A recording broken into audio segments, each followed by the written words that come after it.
How's it going, Hail Stalkers? Meteorologist John Choquet here for the forecast. Taylor is out at the Dallas event today, so you got me. And with that, we have some severe weather to talk about finally. Our February debut of some severe weather here.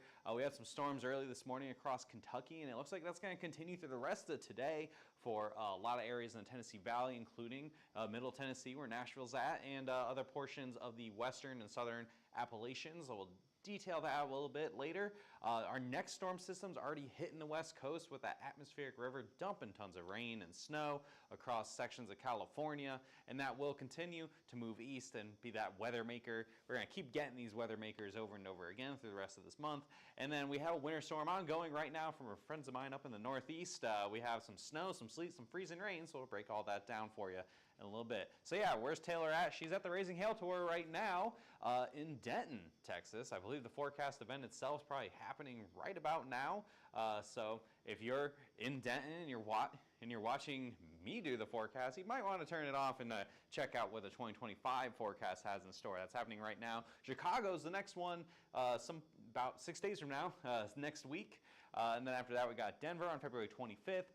March 4th, Omaha, Nebraska, and finally on March 11th, we have Orlando, Florida, where not only will we have the hail forecast, we'll also have our first look at what we think hurricane season is going to be like here in 2025. I probably should put the hurricane forecast together, but we'll get to that eventually. $10 off if you use the code RHTTaylor10. Again, RHTTaylor10, it gives you $10 off on that code on that ticket for Raising Hail Tour. If you use this code, even though Taylor's not on the video right now, you can still redeem that code through the rest of the tour here. So yesterday's storm reports, we did actually have some severe weather happen. It happened late at night, so sorry whoever's on call here on the meteorology team. They had to probably, let's see, we can find out what time all these reports came in. See, how late did the person on call have to be up till? We had some reports, and it was a little after midnight and continued all the way through about 6 a.m. We even had a tornado, a couple tornadoes early this morning across sections of Kentucky. Things are quiet for right now, but that has set the stage for more severe weather possible here this afternoon across sections of Tennessee and into other portions of the Appalachians. So why are we suddenly seeing severe weather? Well, the temperature departure, a lot warmer here. So fortunately here in Oklahoma, we can't get rid of the freaking cold air, which sucks. I really wanted it to be warm today, but it's not. But it's warm across sections of Nashville. I think Nashville's about 70 right now. So all that warm, moist air has really moved into the region, and we have that cold front coming in. That's going to give that stability you need to have some severe weather later on this afternoon. And notice by the time tomorrow rolls around, everything pushes south quite a bit, making the temperatures go down quite a bit and really minimize that severe risk. So the severe risk is really just for today across sections of Tennessee. So current conditions across the country, you still have that drizzly, foggy garbage here in Oklahoma. But if you're down in Dallas, it's really nice. I should have gone to the event today. Maybe it would have been a little warmer. We have a snowstorm happening up here in the northeast. They're getting blasted up in Maine and Vermont, New Hampshire. All the ski resorts are probably happy about that. And then a bunch of friends of mine in Connecticut saying a lot of rain, snow, sleet, slush, garbage mess. Not a fun snow day for the kids on that one. And then off to the west here, we have that atmospheric river again. Another snowstorm, or another big storm racing across sections of California here, dumping tons of rain across the San Francisco Bay Area up north into the Redwoods National Forest, and dumping all that snow in the Sierra Nevadas, which again will help California going on later into this year. And there it is. You can see those current temperatures. You can pretty clearly see where that cold front is. It is in about Ardmore and not getting any closer. So 44 here in Oklahoma City, 78, big difference. It's only a 3-hour drive. So really, you cross the Red River and your temperatures just jump and your windshield probably fogs up because the temperature is such an extreme change. And very cold up north, nice and warm, and again, about 70 degrees in Nashville right now. So current alerts, we got a bunch all across the country here. We'll move forward. Starting off in California, again, that winter storm warning for the mountain regions here, where they're just getting absolutely pummeled with a ton of snow, upwards of 10 inches, additional 10 inches expected. Further off to the east here, we do have some blizzard warnings off of Lake Superior in far northern North Dakota, where I think in theory people live. And then we also have winter weather advisory. It looks like it's starting to go away here as the storm starts to calm down across the Northeast. Notice a winter weather advisory was up to like 5 inches of snow and ice. That's a winter storm warning here in Oklahoma, and probably shutting down the state of Texas, but up north, no big deal. So otherwise, that's what we're seeing, all mostly just winter weather stuff. No severe thunderstorm watches or warnings yet. That will likely come into play here a little bit later on. If we look at this future radar, you can see I have it zooming in on Tennessee here through this afternoon. Notice by about 4:30 this afternoon, we have storms erupting across areas of Kentucky and down here towards Nashville. And those will move to the south and to the east pretty quickly here by 9 o'clock Central Time, so about 10 o'clock Eastern Time. We'll already be getting close to that North Carolina border there. Some pretty nasty looking storms. I wouldn't be surprised we see some, possibly some severe hail, some stronger wind gusts. Again, we had up to golf ball size hail last night across sections in Kentucky. Wouldn't be shocked if we see something like that again today. Things wind down pretty quickly though after about midnight, and that's it for severe weather, to speak of anyway, for the next couple of days.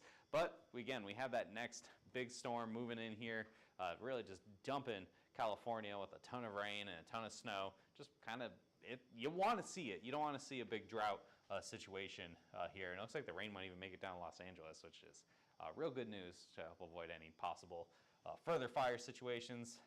So it's that hail forecast again. We already said, look at that, Nashville. It's low across the board. I mean, there's going to be storms. That's whether or not they actually hit anything, and if they can get strong enough to actually cross that severe threshold. So low across the board, but anywhere here in the orange could see up to golf ball size hails. That's 1 3/4 inches. So if sun can really get going, really go crazy like it did last night in Kentucky, we could see some golf balls, and maybe, fingers crossed, you see something happen here across Nashville or Murfreesboro or other areas off to the east here. Overall, generally low risk. Same idea for the wind forecast. Again, gusts, I don't think anything too crazy, and nothing over about 65 miles an hour in the strongest storms as they're collapsing in on themselves.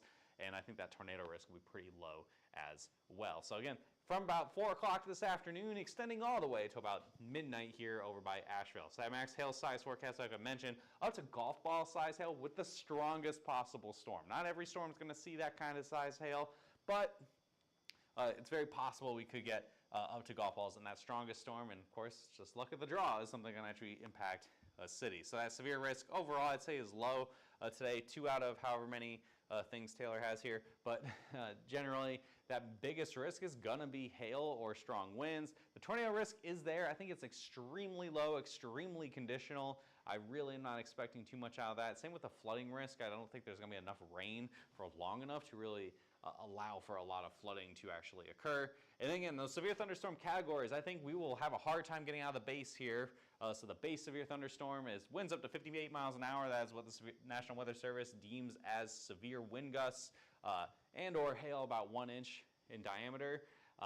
The more considerable storm, that'd be for golf balls. Maybe we'll get a considerable tag, and I only see that happening if we have a report of golf balls and the storm still looks strong as can be. Only about 70 mile an hour for the considerable winds. And the destructive tag, that's what has recently, the last year or so, you've noticed you get your phone going crazy and there's a tornado warning, but really you get it for a tornado warning, you get it for winds 80 miles an hour or greater, or very destructive hail, baseball size or larger. I highly doubt anybody's going to get any emergency alert notifications on their phones today, but that's okay. If you still want to be alerted for hail, even if it's not destructive as deemed by the government, you can have hail trace and you get those notifications if it's hailing in your area, and up to golf ball size hail as well. So there you go, a little plug for hail trace there.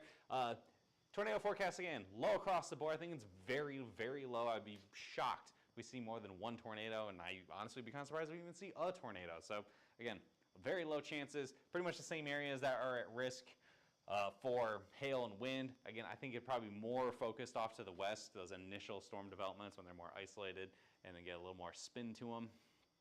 Fire weather is also a thing here.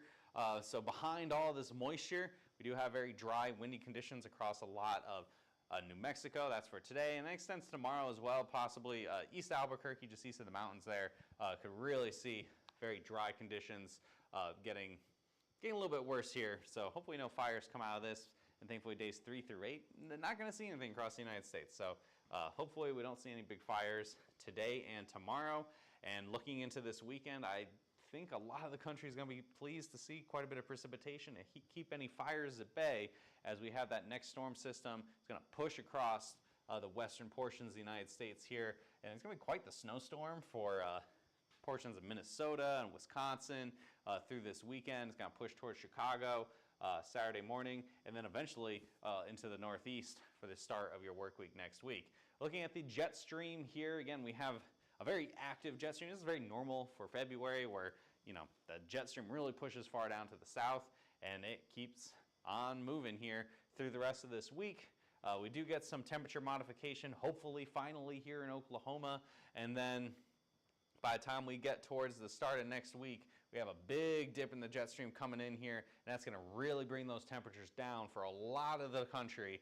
So I think the severe risk is going to be pretty minimal going into next week. I think we have a better chance for some snow in the southern plains than we do for severe weather going into next week, as it really digs deep. Golly. If we had something digging deep like this in, say, March, we'd probably have a pretty big severe weather event happening across the eastern portion of the country, but not looking likely here going into next week. I think it's going to be much more wet and snowy and rainy for a lot of the nation. So that future radar through this weekend, again, we have that snowstorm. It's going to move across to the northeast, so some more snow expected for places like possibly New York. I don't know, we might be right on that rain snow line, but places like Boston and Springfield, Vermont, New Hampshire, all the areas you tend to see a lot of snow in February. So likely what's going to happen there. And then as we keep pushing through the week, notice this little storm system here. This could become a real nuisance across places like all the way from Nebraska down through Texas. Really depends on where that rain snow line sets up. We could see some snow, some mix, some rain, whatever it may be, depending on where you're at along the I-35 corridor. Snow accumulations for the rest of the country, you really see that nose of snow moving across the Minneapolis area, and quite a bit, golly, really getting hammered over here in the northeast through this weekend. So future temperatures will warm up a tiny bit here in Oklahoma, maybe, kind of Friday. I know last time I did this, I said, oh, we're going to be looking in the 80s, and then I was very wrong. So having a hard time believing this. I'm hoping we can get to the 60s then the work week here before things really start to get very cold across a lot of the country. Yeah, I noticed that on Saturday. Another cold front comes through, and then goodbye warm weather. Yep, that's it. It's going to be pretty chilly here. Notice how all of that warm air really sinks in. It's just limited to the deep south and southern Texas. By the time we start the work week next week, it's going to be pretty frigidly cold. Thankfully, Super Bowl is in New Orleans, so it should be pretty pleasant for folks going to see the Super Bowl this weekend. I mean, obviously the Superdome is inside, but in and around New Orleans should be pretty nice. Extended temperature outlook, yeah, that's not fun. Going on next week, it's going to be pretty cold for a good chunk of the country. This really does lead to unlikely severe weather unless we can get something to have. I don't think we're going to see too much noise severe weather as of right now for next week. And if we do, it's going to be far in the deep south, which is pretty seasonable for this time of year. Thankfully, a lot of rain, though. This looks like some drought-busting level rains and precipitation across the west. They really need it. A lot of drought situation there. A lot of drought situation, honestly, in the east as well. Things have been very dry since fall. Pretty typical for a La Nina pattern. But unfortunately, we need to get some more precip. Looks like we're going to get that here going into next week. So we'll be giving you all those updates. You'll probably maybe see me, see Joey, see maybe Heather or something. Taylor's going to be out a lot, going to the Raising Hail Tour, and we will also be at the IRE. So make sure you come check us out there. Follow us on our social media platforms on X or Twitter or whatever it's called now. Facebook, Instagram, YouTube, TikTok, Blue Sky. We're there. We're posting all the time. I think Taylor's been posting from the Raising Hail Tour quite a bit on our stories and all that. So check it out if you are still on the fence about going to one of the Raising Hail Tour events coming up here. Give us a call at 855-334-4245. Email us at info@hailtrace.com or visit our website, and we'll give you more details there. So don't hesitate to reach out. We're happy to help. We'll see you tomorrow at 12 p.m. I believe Taylor will be here. And if not, I guess you might see me. We'll see. Have a good one, guys.